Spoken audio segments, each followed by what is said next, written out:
House Armed Services Committee member Carlos Gimenez joins me now. Congressman, security forces have been patrolling in the streets of Caracas. Gunfire was reported overnight. There is repression in Venezuela. What should we do about that? But I think the president, I'm sure, has a plan, along with our Secretary of State and Secretary of War, to transition to a democracy in Venezuela. That's easier said than done. It's going to take some time, but this has to happen in a matter of months and not a matter of years. Now we have captured some oil tankers, and we're going to bring them to U.S. shores. We're going to refine that oil, and the president has said that oil will be used for the benefit of Venezuela and the United States. So that's what we should be doing, looking towards establishing a free and democratic Venezuela. Do you think there's a deal here? President Trump is going to get 30, 50 million barrels of oil or more. Is he saying to the leaders in Caracas, we're going to get the oil and you're not going to do anything about it? And if you do, there'll be hell to pay. Is that the deal? Well, that oil is sanctioned by the United States. They have been using that to finance their illegitimate regime for a long time. Now we need to make sure that the profits of that oil benefit the people of Venezuela, not the regime. Now the regime is going to have to play ball with, President Trump, and I am sure that part of the plan, it will be they have to be in power for a while in order not to have civil war and bloodshed in Venezuela. We want to avoid that, but the plan, I'm sure, is that to have some kind of a bridge to free and fair elections and to have a free and democratic Venezuela.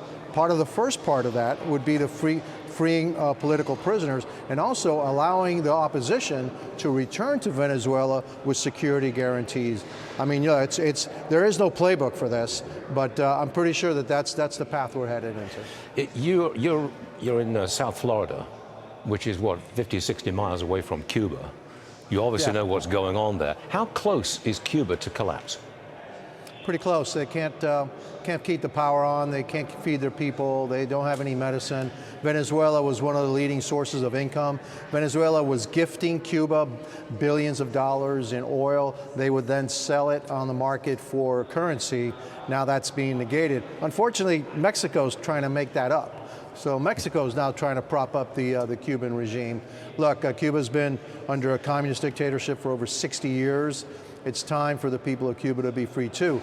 Cuba is going to be a tougher nut, though, than Venezuela. Cuba doesn't have the natural resources that Venezuela does. Venezuela can lift itself up, fairly quickly with the resources that it has, the riches that it has.